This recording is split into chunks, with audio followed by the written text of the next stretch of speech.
ተስፋ ያልቆረጥኩት ጌታዬ ባንተ ነው። አንድ ክርስቲያን የሚያሰኘው ምኑ ነው ካላችሁኝ፣ ተስፋው ነው።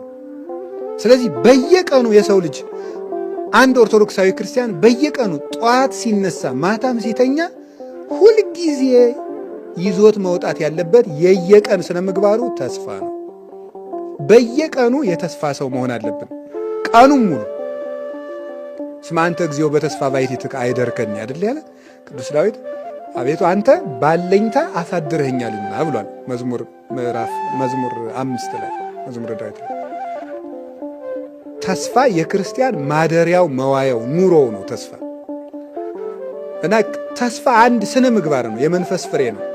ልናፈራው የሚገባና በየቀኑ ሊኖረን የሚገባ ነው። ጠዋት ስንነሳ እንግዲህ ይሄን ትምህርት ሰምተን የለም ተምረናል። ጠዋት ስንነሳ ስለ ተስፋ አስበን እንወጣለን። ማታ ስንተኛ ስለ ተስፋ አስበን እንተኛለን። በተስፋ ደግሞ ተስፋን ማሰብ ብቻ ሳይሆን በተስፋ ምን ይበላችሁ ነው? ደስ ይበላችሁ፣ መደሰት ነው። ከዚያስ ምን አለ? ወለሕማምክሙ ተአገሱ፣ በመከራም ታገሱ ይላል። ተስፋ ያለ ሰው ትዕግስት ይኖረዋል። እናብራራዋለን። ለጸሎትክሙ ተጸመዱ፣ ለጸሎትም ትጉ ይላል። ተስፋ ከሁለቱ ጋር ነው የሚሄደው። ተስፋ ያለው ሰው መከራ ይታገሳል። ተስፋ ያለው ሰው ጸሎት አያቋርጥም። እነዚህ ሁለቱ ሦስቱ አብረው የሚሄዱ ናቸው። እንግዲህ ቅዱስ ጳውሎስ በዚህ ዓለም ጸንተው የሚኖሩ ስንት ናቸው ነው ያለ? 3 ምንድን ናቸው ነው ያለ? እምነት፣ ተስፋና ምንድን ነው? ፍቅር ነው ይላል። እምነት፣ ተስፋ፣ ፍቅር። እንግዲህ አሁን ዛሬ እየተማርን ያለ ስለ አንዷ ስለ ተስፋ ጸንተው የሚኖሩ 3ቱ ናቸው። ሁሉ ነገር ሲቀር መጨረሻ ላይ የሚቀሩት 3ቱ ናቸው። ስለዚህ ከ3ቱ አንዷን ተስፋን እንወቃት ነው። በጣም የሚገርመው አሁን ዓለም ሁሉ የተያዘበት ትልቁ መከራ ምንድን ነው? ተስፋ መቁረጥ ነው። ሁሉ ነገር ተስፋ መቁረጥ፣ ሁሉም በቃ ተስፋ ቆርጠን ነው። እና እንዲሁ ስለ ተስፋ አመለካከታችን እንዲለወጥ ነው። ሰው ነገ ያለው ፍጡር ነው፣ ተስፈኛ ፍጡር ነው። ሲጀምር የሰው ልጅ ተፈጥሮ ለተስፋ የተፈጠረ ፍጡር ነው። ሁልጊዜ ተስፋ ይፈጠር።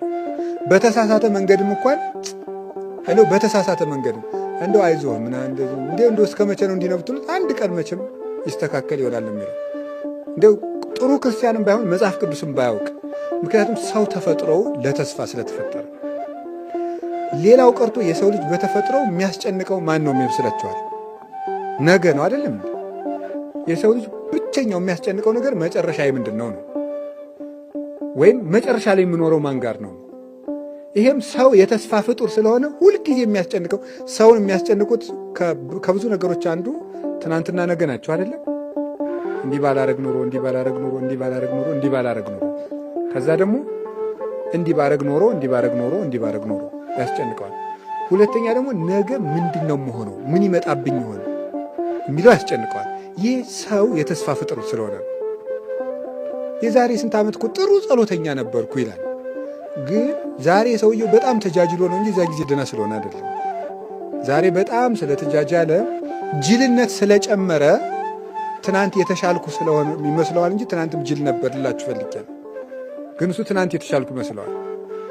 እና ትናንት በጣም ጥሩ ሰው ነበር፣ ትናንት ጸሎተኛ ነበር፣ ትናንት ጸባይ መልካም ነበር፣ ዛሬ ግን ተበላሸው፣ አመል የከፋ እንደዚህ ልጅ ይላል። ግን ትናንትም እንደዛ ነበረ፣ ዛሬ ግን ብሶት ነው። ብሶት ነው እንጂ ትናንት የተሻለ ሰው ስለነበራል። ግን በተሰው ጉዳዩ ግን ኦርቶዶክሳዊ ሰው ግን ምንድን ነው የሚያደርገው? ኦርቶዶክሳዊ ከዛ ትናንትን እንትላል፣ ዛሬን ይንቃል፣ ነገን ዛሬን እያቃለለ ደግሞ የሚያስደንቀው ደግሞ ነገር የሚጠብቀው ነገር ዛሬ ተጎልቶ ነገ በቃ የተሻለ ጊዜ መቼም አያለው መቼም እግዚአብሔር መቼም ይሄን ሳያሳየኝ አይገለኝም ይላል። ተጎልቶ ነው እንደዛ የሚለው። ግን ኦርቶዶክሳዊ ሰው ትናንትን ለትናንት ይተዋል፣ ከትናንት ይማራል፣ ዛሬን ይሰራል፣ ነገን በተስፋ ይጠብቃል። ኦርቶዶክሳዊ ሰው እንደዛ ነው። ትናንት መማሪያ ነው። ከክፉም ይማራል፣ ከበጎም ይማራል። ዛሬን ደግሞ ይሰራበታል። የመዳን ቀን ዛሬ ስለሆነ ለነገ ደግሞ ተዘጋጅቶ ይጠብቃል። ተዘጋጅታችሁ ጠብቁኝ አይደል ያለ? ተዘጋጅታችሁ ኑሩ ስለተባለ ከትናንት ተምሮ በዛሬ ሰርቶ ለነገ ተዘጋጅቶ መኖር ኦርቶዶክሳዊነት መልክ ነው። የኦርቶዶክሳዊ መልኩ ነው። ተስፋ ነገ ነው ወይስ ዛሬ ነው? ለመሆኑ ተስፋ ምንድን ነው? ተስፋ ማለት አለኝታ ማለት ነው አይደለም? ተስፋ ማለት አለኝ ማለት ነው። አለኝታ ነው። ተስፋ ማን ነው? ተስፋ ማን ነው? እግዚአብሔር ነው። ተስፋ እግዚአብሔር ነው። መኑ ውእቱ ተስፋዬ አኮኑ እግዚአብሔር። አሁንስ ተስፋዬ ማን ነው? ማን አይደለም ነው የሚለው? እግዚአብሔር አይደለምን ይላል። አንድ ሰው በእግዚአብሔር የሚያምን በመሆኑ የሚያሳየን በእምነቱ በተስፋውና በፍቅሩ። ተስፋ ሲጎለን ይውላችኋል በሶስቱ የማመናችን ጥቅም በአብ በወልድ በመንፈስ ቅዱስ የማመናችን ጥቅም ምንም አይደለም። ተስፋ ያለው ሰው ነው በሥላሴ እንዳመነ ማረጋገጥ የሚችለው። ስለዚህ ወልድ ተስፋ ይባላል። ለምንድን ነው ከሶስቱ ተስፋ የሚለውን ወልድ የወሰደው? ለምንድን ነው? የነቢያት የተስፋቸውን ፍጻሜ የፈጸመው ማን ስለሆነ ነው? በተለየ አካሉ ተገልጦ ሥጋ ለብሶ የመጣ እሱ ስለሆነ ተስፋ ለወልድ ተሰጥቶ ይተረጉማል እንጂ አብ ተስፋ አይደለም ማለት አይደለም። ሁሉም በሁሉ አሉበት። በአብ እምነትነት ማን አለበት? ወልድ መንፈስ ቅዱስ። በወልድ ተስፋነት ማን አለበት? አብ መንፈስ ቅዱስ። በመንፈስ ቅዱስ ፍቅርነት ማን አሉበት? አብ ወልድ፣ ሁሉም አሉበት። ግን ተስፋ ለወልድ ተሰጥቶ የሚነገርበት ምክንያት የነቢያትን ቀጠሮ የመዳን ተስፋ የፈጸመው እሱ ስለሆነ ነው። በሥጋ ተገልጦ ሞቶ ተሰቅሎ አስታርቆ ትንቢተ ነቢያትን የፈጸመ የማዕዘኑ ራስ ሆኖ የታየ እሱ ስለሆነ በተለየ አካሉ ሥጋ መልበሱንና ትንቢተ ነቢያትን መፈጸሙን በኋላም ታይቶ ተገልጦ ዋጋ በክበበ ትስብእት ተገልጦ የሚያስረክብ እሱ ስለሆነ ነው። ከዚያ የተነሳ ተስፋ በወልድ ይመሰላል፣ ወይም ተስፋ ማለት ወልድ ነው እና እግዚአብሔርን ተስፋ ማድረግ ቅዱስ ዳዊትም ተስፋችን እግዚአብሔር እንደሆነ ነግሮናል። መዝሙር 26 ቁጥር 14 ላይ ምንድን ነው የሚለው? ተአገሶ ለእግዚአብሔር ወቀብ ፍኖቶ ወተሰፎ ለእግዚአብሔር። እግዚአብሔርን ተስፋ አድርግ፣ ወተአገሶ ታገሰው፣ በርታ፣ ልብህ ይጽና ይላል። እግዚአብሔርን ተስፋ አድርግ። ስለዚህ ተስፋችን እግዚአብሔር ነው።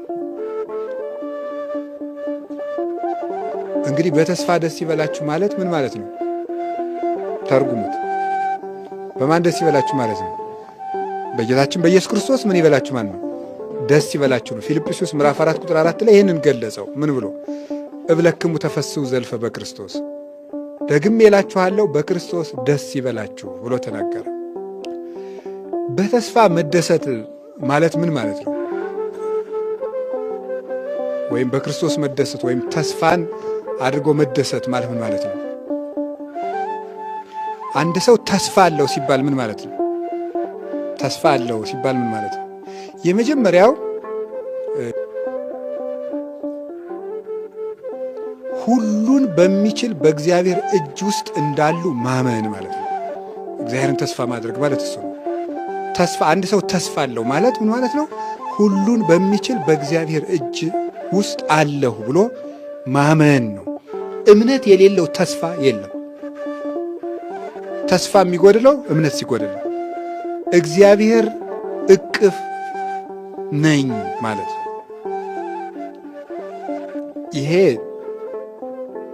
በተስፋ መደሰት ነው። በእግዚአብሔር እጅ ነኝ ማለት ከእግዚአብሔር ጋር እኖራለሁ ብሎ እግዚአብሔር አብሮኛል፣ እሱ ይጠብቀኛል፣ እሱ እጅ ላይ ነኝ ብሎ ማመን። ሁሉን በሚችል በእግዚአብሔር ካህሊነት ላይ መውደቅ ነው፣ ራስን መጣል። ግድፍ ላይ ለእግዚአብሔር ህሊናከ ወውቱ ይሴሰየከ፣ ህሊናህን በእግዚአብሔር ላይ ጣል ብሏል ቅዱስ ዳዊት።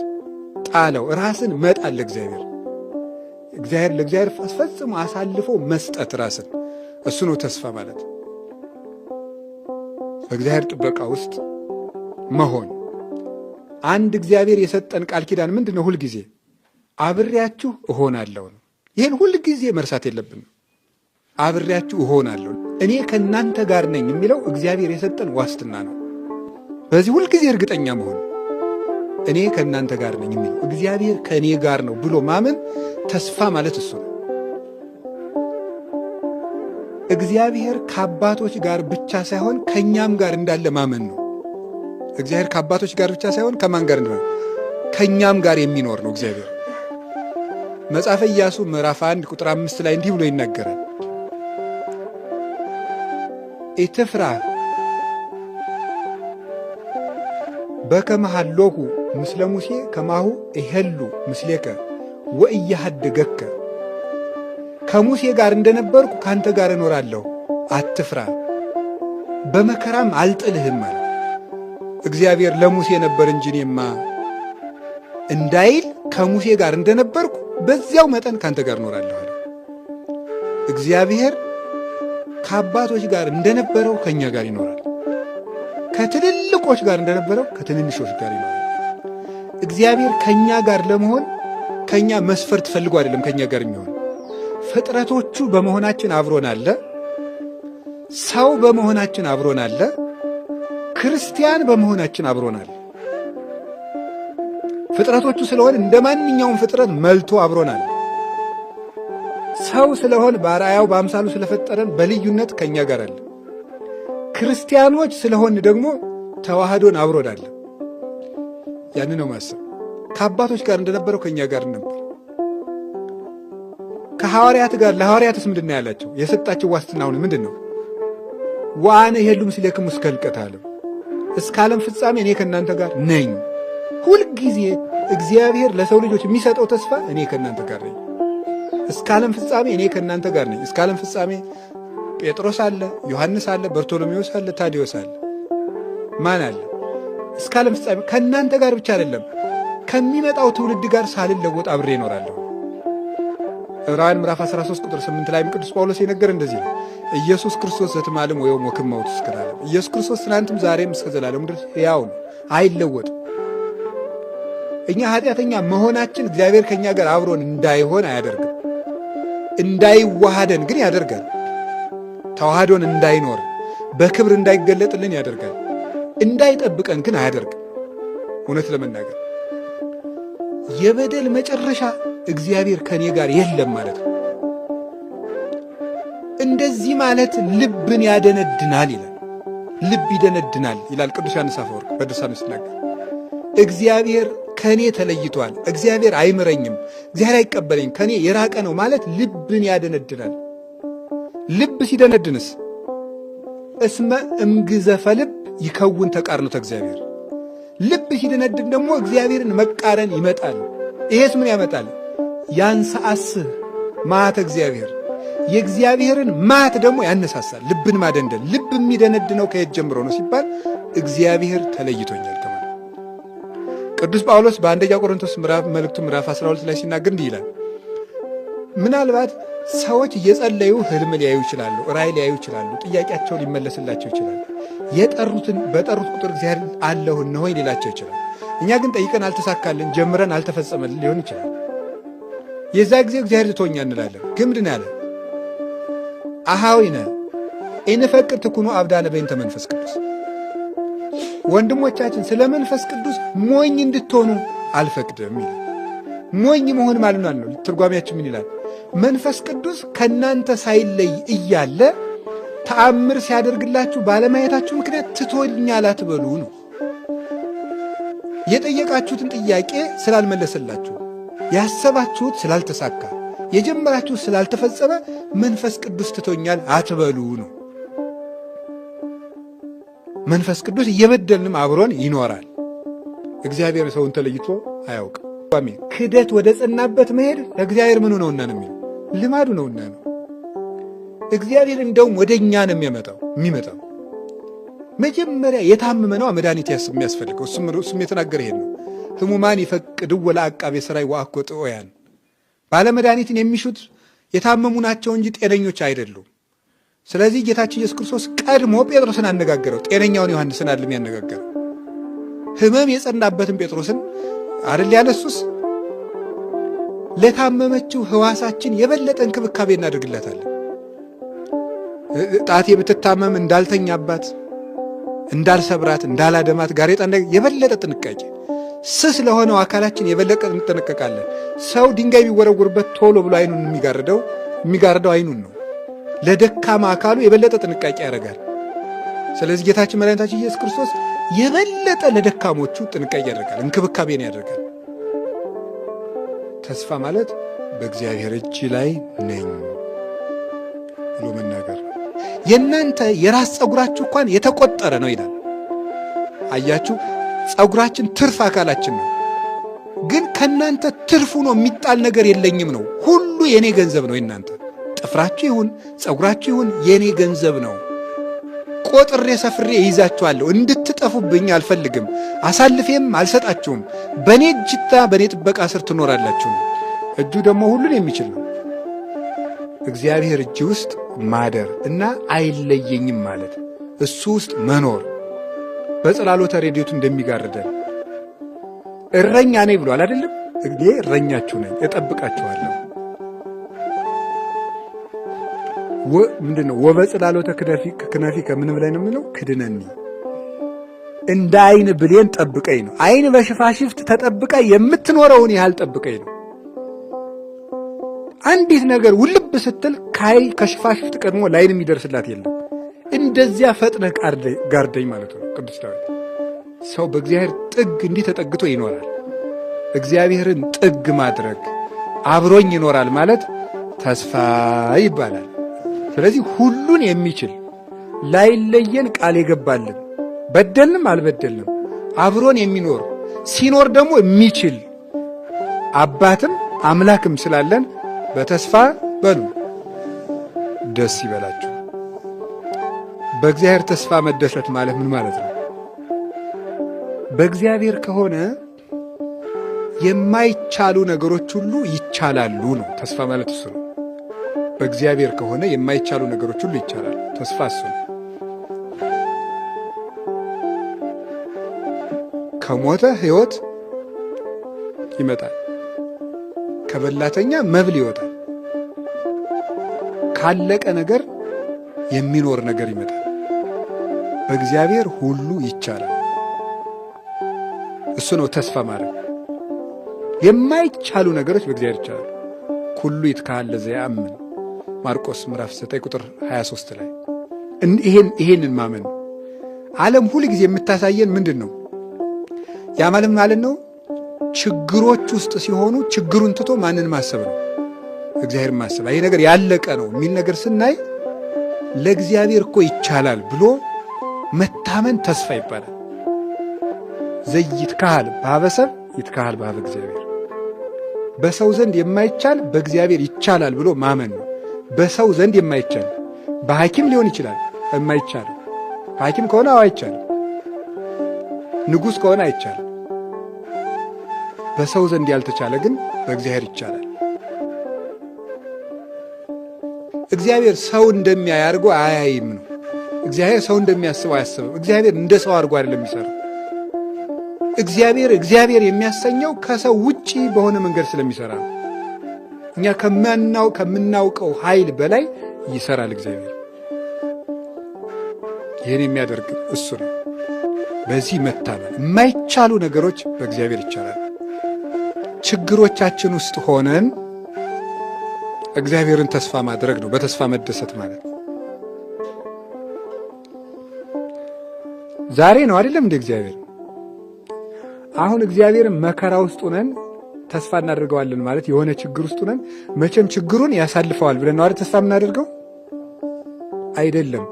እዚያው መከራው ውስጥ ሆነን ራሱ ማን አብሮን አለ ነው? እግዚአብሔር አለ ነው። 3 ደቂቅን ከእሳት ያወጣቸዋል ተብሎ አይደለም ተስፋ ማድረግ ማለት። እሳቱ ውስጥ ራሱ ማን አለ ነው? እግዚአብሔር አለ።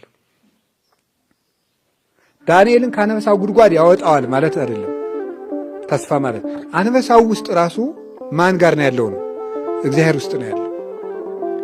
ዮናስን ከአሳ አንበሪ ሆድ ውስጥ ያወጣዋል ማለት አይደለም ተስፋ። አሳ አንበሪው ሆድ ውስጥ ራሱ ማን አለ ነው አብሮት?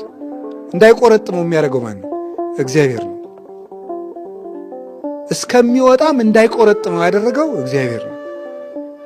እግዚአብሔር ችግሮቻችን ማሳለፉ ሳይሆን ችግሮቻችን ውስጥም እንድንቆይ የሚያደርገን እግዚአብሔር ነው። ያለ እግዚአብሔር እነዚያ ችግሮች ውስጥ መቆየት አንችልም ነበረ። አንድ ቀንም አንድ ደቂቃ መቆየት አንችልም። እግዚአብሔር በችግሮቻችን ለዚህ ነው ካንተ ጥላ ተጠግተን በጠላቶቻችን መሃል በሰላም እንኖራለን የሚለው ኤርምያስ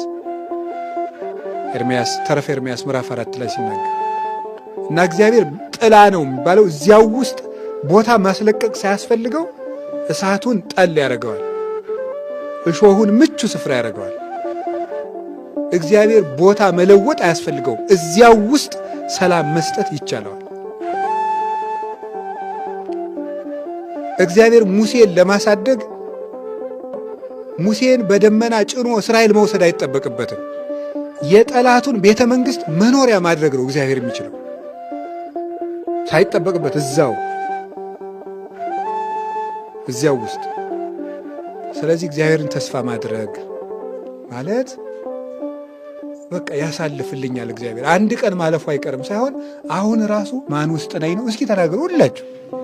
አሁንም እግዚአብሔር ውስጥ ነኝ ብሎ ማሰብ የሚገባል። እግዚአብሔር በቃ ቆይቶ ሲመጣ ነው እኛ ተመስገን እግዚአብሔር እንደው አሳልፈልኝ። መጀመሪያስ ማን ነው ሲያደርግልን የቆየ? እውነት ለመናገር እኛ እኮ የሚመስለን ችግሮችን እኛ አልፈን ዋላ እግዚአብሔር ያሳልፈልን የሚመስል መጀመሪያ ብቻችን እንደው ስንጣጣር ቆየን፣ እግዚአብሔር መጨረሻ ላይ መጥቶ ሳብ አረገን ነው።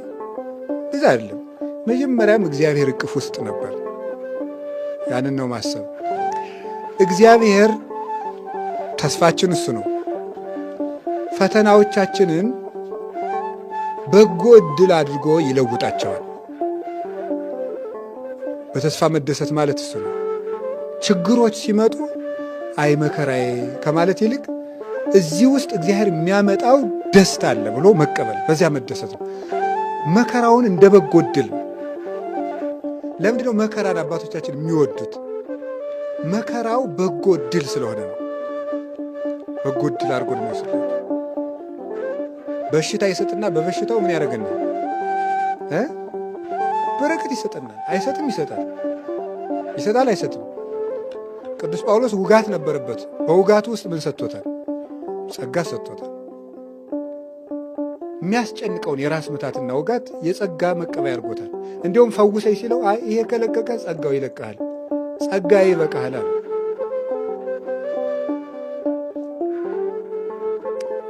እግዚአብሔር የምናነክስበት ነገርም ካመጣ እዚያው ውስጥ ደግሞ ምን ይሰጠናል? በረከት። እግዚአብሔር ወገኖች እንደው ዓለም ከምትሰጠን ነገር እግዚአብሔር የሰጠን አንካሳነት አይሻልም? ይሻላል።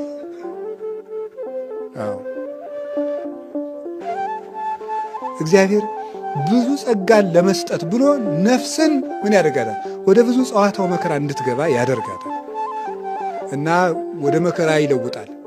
ውርደቶቻችንን ወደ ክብር መለወጥ ያውቅበታል። የምሬን ነው የምነግራችሁ። ወደ ክብር ይለውጣቸዋል። እንደ በጎ ዕድል እዩዋቸው። እቤት ቁጭ ብለን እግዚአብሔርን ካላወቅን ተሰደን እንድናውቅ ያደርጋል እግዚአብሔር።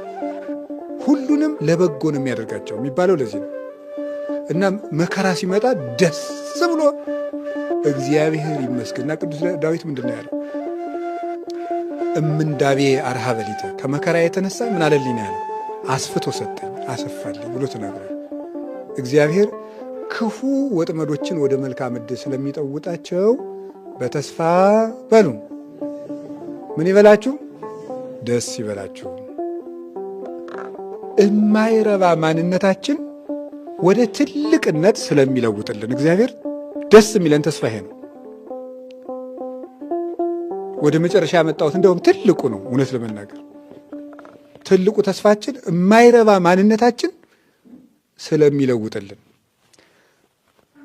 ተፋቅሮ ያስተኤግስ ፍቅር ትዕግስትን ያደርጋል። ፍቅር ተስፋን ያደርጋል። በሁሉ ተፋቅሮ በሁሉ ያስተአምን ይላል። ተፋቅሮ ወይም ፍቅር በሁሉ ተስፋ ያደርጋል። ሁለተኛ ቆሮንቶስ ምዕራፍ 13 ቁጥር 7 ላይ ሲናገር ፍቅር በሁሉ ምን ያደርጋል የሚለው ተስፋ ያደርጋል። ፍቅር በሁሉ ተስፋ ያደርጋል። እንዳትረሱ። ፍቅር በሁሉ ተስፋ ያደርጋል። ፍቅር በሁሉ ተስፋ ያደርጋል ማለት ምን ማለት ይመስላችኋል? የማይረቡ ሰዎችንን ተብሎ በቃ ገሌ ተመልሶ አይረባም። እንግዲህ አየነው፣ እንግዲህ እንደው ገሌን አየነው የሚባል ሰው ተመልሶ ትልቅ ሰው ይሆናል። በማን ንገሩኝ እንጂ በእግዚአብሔር ይሆናል። በእግዚአብሔር ትልቅ ሰው ይሆናል። የማይረባ ሰው ማለት ነው። የማይረባ ሰው ትልቅ ሰው ይሆናል። በመጠን በእድሜ ልትወስዱ ትችላላችሁ፣ በደረጃ ልትወስዱ ትችላላችሁ፣ በማዕረግ ልትወስዱ ትችላላችሁ። ሰው የናቀውን ሰው እግዚአብሔር ትልቅ ሰው ያደርገዋል። የሚያስደንቀው ይሄ ነው። ያልተጠረጠረ ሰው ትልቅ ሰው ይሆናል። ያልተጠረጠረ ሰው በእድሜያችን ይሁን በማነሳችን ይሁን እግዚአብሔር ከማሰነ ማንነት አውጥቶ የትንሣኤ ብርሃን ለማየት ያበቃል። እውነቴንም ነግራችሁ በራሳችሁ ተስፋ አትቁረጡ። እግዚአብሔር ከኃጢአት ጉድጓድ አውጥቶ ሰዎችን ትልቅ ሰው ያደርጋል። ትልቅ ሰው ያደርጋል እና ደካማ የነበረውን ምንም እንደው ለጽድቅ እዚህ ግባ የማይባለውን ሰው ክርስቶስ ከለወጠው ጣዕም ያለው ይሆናል። ጣዕም የሌለው ሰውዬ ቁልቁል የወረደው ማለት ኃጢአት አውርዶ የሚጥል ነው። ውሃታችን እንደሚፈስ ሰዎች ከክርስቶስ ሲለዩ የወረዱ ይሆናሉ። ወድቀው መቀመቃት ይወድቃሉ። እነዚያ እንደገና ተመልሰው ጣዕም እንዲሰጡ ወርደው የኃጢአት መሰረት የሲኦል መሰረቷ የሆኑ ሰዎች ተመልሰው መዓዛቸው ለሌላው የሚተርፍ ለራሳቸውም ለሌላውም ደስታ የሚሰጡ መሆን ይችላል። ያልተረጋጉ ባካኞች የነበሩትን መልሶ እግዚአብሔር ለሰው ደስታ ጭምር እንዲሰጡ ያደርጋቸዋል። ሰው ጭምር የሚያሰቃዩ ለሰው ረፍት የነሱ ሰዎች ተመልሰው ለሰው ደስታ እንዲሆኑ ማድረግ ይችላል። እግዚአብሔር ነው ይህን የሚያደርገው። የኃጢአት ጥልቅ ውስጥ ሆኖ በዚያ ላይ ድንቁርና ተጨምሮባቸው ገጸ ነፍሳቸው ለእግዚአብሔር የማይታይ ፍጹም ጥቁር ጨለማ የሆኑና ሲኦል የሆኑ ሰዎች ራሱ እግዚአብሔር ውሃው ይሰብሰብ ብሎ በሰበሰበው ጊዜ ለእግዚአብሔር የሚታዩ መልካም ምድር ሆነው ይወጣሉ። ከዚያስ ምን ያደርጋል እግዚአብሔር? ውሃውን ጥልቁን በንስሐ ይሰበስበዋል። መንፈስ ቅዱስ በዚያ ጥልቅ ላይ ሰፎ መታየቱ ምንድን ነው? ድንቁርናም የኃጢአት መቀመቅ ወይም ጥልቅ ውስጥ ያሉ ሰዎችንም መንፈስ ቅዱስ ክንፉን ሰፎ ንስሐ እስኪገቡ ድረስ ያሳስባቸዋል። በቅዱስ ረድኤቱ ይጎበኛቸዋል፣ ያመውቃቸዋል፣ ያሟሙቃቸዋል። ንስሐ እንዲገቡ ያስለቅሳቸዋል፣ ይገፋፋቸዋል። ሞት ትዝ እንዲላቸው ያደርጋቸዋል። ፍርድ ትዝ እንዲላቸው ያደርጋቸዋል። የእግዚአብሔርን ፍቅር አሳስቦ እንዲያለቅሱ ያደርጋቸዋል። ድንገት ያነቃቸዋል። ድንገት ሌሊት ይቀሰቅሳቸዋል። መንፈስ ቅዱስ ምንጊዜም በጥልቁ ላይ ሰፎ ይኖራል። ማለት ጥልቅ ኃጢአት ባለባቸው ሰዎች ላይም መንፈስ ቅዱስ በረድኤቱ ንስሐ ይገቡ ዘንድ ሳይለያቸው ይኖራል። ከዚያ ውሃውን በንስሐ ይሰበስብላቸዋል። ከዚያስ ምን ያደርጋል? ምድር ምን ትበል ይላል? ታብቅል ይላል። እነዚህ ሰዎች እንዲያበቅሉ ወፍሬሁኒ ለመንፈስ ቅዱስ፣ የመንፈስ ቅዱስ ፍሬው ምንድን ነው ይላል? ይታወቃል። ምንድን ነው? ፍቅር፣ ሰላም፣ ሂሩት፣ ትዕግስት። ፍቅርን፣ ትዕግስትን፣ ሰላምን፣ አንድነትን፣ በጎነትን፣ ቸርነትን እንዲያፈሩ ያደርጋቸዋል። ኒ ሀቤ እንቲአየ ሰናይት ርግቤ እስመ አይንትኪ ዘርግብ ይላል። አይንትኪ ዘርግብ ማለት ምን ማለት ይመስላችኋል? ፍቹ አይኖችሽ እንደ ርግብ ነው ይላል። አይኖችሽ እንደ ርግብ ነው ማለት መንፈስ ቅዱስ በጥልቅ ኃጢአት ውስጥ ባለ ሰውነት ላይ ሰፎ ይኖርና ያንን ሰው ወደ ንስሐ ከመለሰው በኋላ መልሶ እንደማን እንዲያይ ያደርገዋል ማለት ነው። እንደ መንፈስ ቅዱስ እንዲያይ ያደርገዋል ማለት ነው። እንደ መንፈስ ቅዱስ እስራኤል ማለት ነጻሪ ከማምላኩ ካህሊ ከማምላኩ ማለት ነው ይላሉ አባቶቻችን። እንደ መንፈስ ቅዱስ አጥርቶ የሚያይ ያደርገዋል። ኃላፊያትን መጻያትን የሚያውቅ የሰማይና የምድር መጋረጃ ዘመንን ከማየት የማይከለክለው እግዚአብሔርን እያየ የሚደሰት ያደርገዋል። ይህ የንስሐ ኃይል ነው። እግዚአብሔር የማይረቡ ሰዎችን መልሶ እንዲረቡ አድርጓቸዋል። እኔ እና ከሁለት ነገር እንድንጠነቀቅ ነው። በተስፋ ደስ ይበላችሁ በሉ። አንደኛው በራሳችን ተስፋ ከመቁረጥ እንድንድን ነው። እውነት ለመናገር ማለት ሰይጣን በምድር ላይ የሚወደው ትልቁ ኃጢአት ተስፋ መቁረጥ ነው። ተስፋ የቆረጠ ሰው አይመለስልኝም ብሎ ስለሚያስብ፣ አይመለስም ወደ ጽድቅ ብሎ ስለሚያስብ። ሁለተኛው እኔ ማሳሰብ የፈለግኩት ምንድን ነው? በሰዎች ተስፋ እንዳንቆርጥ። እንዲሁ እገሌ አይረባም ማለት ማቆም አለብን። ሰማችሁኝ? ጠበቅነው አየነው እገሌ አይረባም አይባልም። ሰው አይረባም ያለውን ማን እንዲረባ ያደርገዋል? መቼ ሊያደርገው ይችላል? መጨረሻ ላይስ ቢሆን በመጀመሪያው ዓመት መጣ ፍሬ አላገኘ ማለት ነው። በወጣትነታችን ነው። አሁንም ደግሞ እንግዲህ እነዚህ ሰዎች ታገስኳቸው፣ እንግዲህ 20 ዓመት ታገስኳቸው፣ ምንም በ20 ዓመታቸው ፍሬ አላገኘኋቸው አይረቡም አይልም። አሁን እናንተ አንድን ሰው 20 ዓመት ለፍታችሁበት እንደው እንግዲህ ይረባል ትላላችሁ? አንልም። 20 ቀንም የሚናገር የለም። ከዛስ ሁለተኛው ዓመት መጣ፣ በጉልማሳነት መጣ። ከ40 እስከ 60 ዓመት ደግሞ አሁንም ቢሆን መምጣቱን አያቆምም እሱ። እዚህም ውስጥ ፍሬ አላገኘም። አንድ ሰው 60 ዓመት ሙሉ ለፍታችሁበት እንዴት ተስፋ ትጥሉበታላችሁ? ከዛስ ሶስተኛው ዓመት ላይ መጣ። ከ60 ዓመት በላይ ባለው በሽምግልና ዘመንም እግዚአብሔር በእኛ ላይ ሁልጊዜ መመላለስን አያውቁም። አርጅቷል እንደው ብሎ እንግዲህ አርጅቶ እንግዲህ አይረባም አይልም። በስተርጅና ይመጣል። መጥቶ ደግሞ መጨረሻ ላይም ቢሆን ይመክረናል። ይኸው ሲወለድ ሕፃን ንጹሕ ሆኖ ተወልዶ በሕፃንነቱ ያልተስተካከለውን፣ ወጣቱ ነው ያልተስተካከለውን፣ ጉልማሳውን ያልተስተካከለውን፣ ኑሮ ያልተስተካከለውን ወንበዴ እኮ ሲሞትም ቢሆን መለሰው አይደለም? ሲሞት ራሱ መለሰው። እስከምንሞትባት ነፍሳችን እስከምትወጣ ድረስ ክርስቶስ ከእኛ መምጣቱን አያውቁም። ነፍሳችን እስከሚወጣ ድረስ መድኃኔዓለም እኛን ከመፈለግ የሰለቸበት ጊዜ የለም። ልጅ እያለን ይፈልገን ነበር። ወጣት እያለን ይፈልገን ነበር።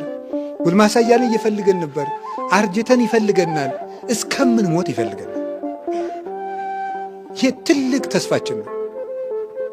እውነት ልንገራችሁ፣ እኔም እንደ ራሴ እናንተም ሁላችሁም በራሳችን ተስፋ የለንም። ሁልጊዜ ግን ስለሚፈልገን በዚህ ደስተኞች ነው። ሁልጊዜ ይፈልገናል። የሰው ልጅ የጠፋውን ምን ሊያደርግ መጥቷል? በቃ በጣም ነው የሚገርም። አይገርማችሁም? ይህ እኮ ትልቅ ተስፋችን ነው። የሰው ልጅ የጠፋውን ሊፈልግ መጥቷል ማለት ነው። እስኪ እኔ ራሴ ምንድን ነኝ ብላችሁ አስቡ። የጠፋሁ ነኝ ብላችሁ አስቡ። እስኪ የጠፋሁ ነኝ በሉ እስኪ። ግን አሁንም ምን ያደርግልናል? ብንጠፋ እንኳን ማለት ነው። እንዴ መጥፋት እኮ አለመኖር ማለት ነው። ብንጠፋ ራሱ እግዚአብሔር ይፈልገናል። የሉቃስ ወንጌል ምዕራፍ 15 ላይ ያለው ምንድን ነው? ያ ዕቃ ጠፍቷት የምትፈልገው ሰው ምንድን ነው? መኖር እኮ ቢያንስ እንደው በቁሙ ኑሮ መበላሸት አለ።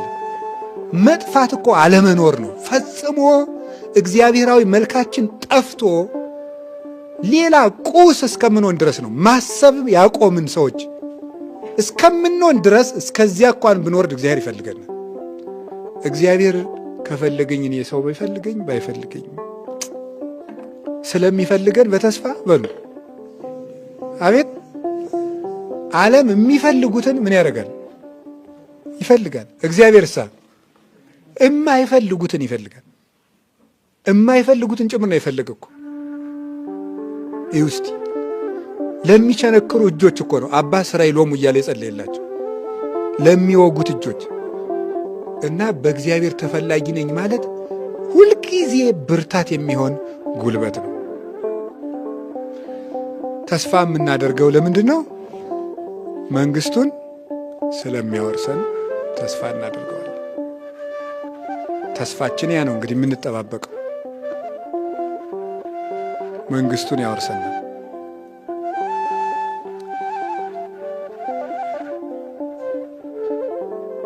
እና ያንን ተስፋ ስለሰጠን ደስ ይለናል። የመንግስተ ሰማያት ሰዎች ስለሆን ማለት ነው። የመንግስተ ሰማያት እድል ስላለን ደስ ይለናል። እንዴት አንድ ቃል ገብቶልናል። መጥቼ ምን አደርጋችኋለሁ ብሎ እወስዳችኋለሁ ብሎና፣ ከዛስ እወስዳችኋለሁ ብቻ አይደለም መጥቼ ወስዳችሁና የሆነ ጥሩ ቤት አኖራችኋለሁ አይደለም ያለ። ምንድን ነው ያለ?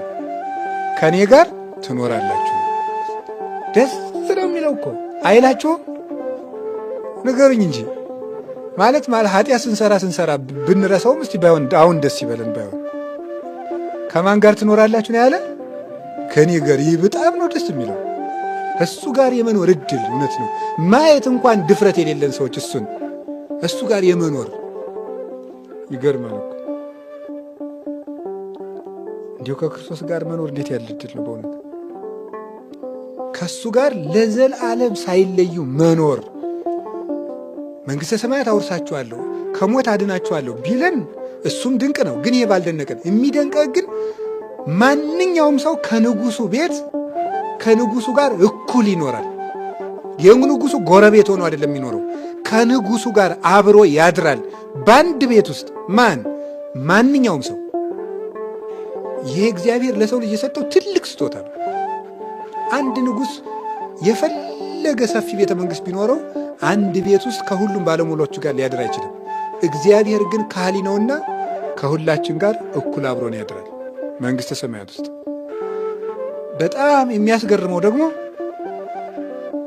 ያችን መንግሥተ ሰማያት ለመውረስ ኃጢአተኛ ብንሆን እንኳን እስከ ቀዝቃዛ ውሃ ድረስ ወርዶ ሊሰጠን ምን ብሎልናል? ቃል ገብቶልናል። እንግዲህ ከዚህ በላይ ምን ያርግቱልታላችሁ? ውሃ። አሁን ውሃ ሲል ውሃ አምጡና መንግሥተ ሰማያት እንኳ አንዳንድ ሊትር ውሃ አምጡ ማለት ነው አይደለም። ውሃ ሁሉ ያገኘዋልና የተናቀ ነገር ነው። ትንንሽ ነገሮቻችሁን ይዛችሁም ቢሆን የኔ ፍቅር ከጸናላችሁ ትድናላችሁ ነው እንጂ ስለ ውሃ አይደለም ማውጋት የፈለገ። ውሃ የተናቀ እንደሆነ በትንንሽ ነገሮቻችሁ እንኳን እኔ ከእናንተ ትልቅ ነገር አልፈልግም ነው የምፈልገው እናንተን ነው። ባላችሁ ነገር መንግሥቱን መውረስ ትችላላችሁ። ዕውቀት ካለ ዕውቀት፣ ከሌለህም ሰውነት ግን ሀብት ካለ በሀብት መጽ ተሰጠ ለክርስቶስ ሁሉን ተተ ከሌለህም ምስጋናህን አመስግን። ውሃን ሁሉ ያገኘዋል። ሁሉ ሰው በሚያገኘው በመጠኑ መንግሥተ ሰማያት ትሰጠዋለች። መንግሥተ ሰማያት በመካከላችሁ ናት።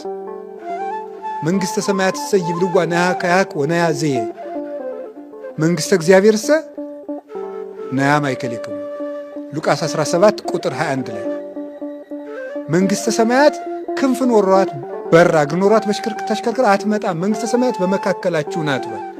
በመካከላችሁ ናት ማለት በእነማን? በእነ ገብረ ሥላሴ በእነ ወለተ ሥላሴ።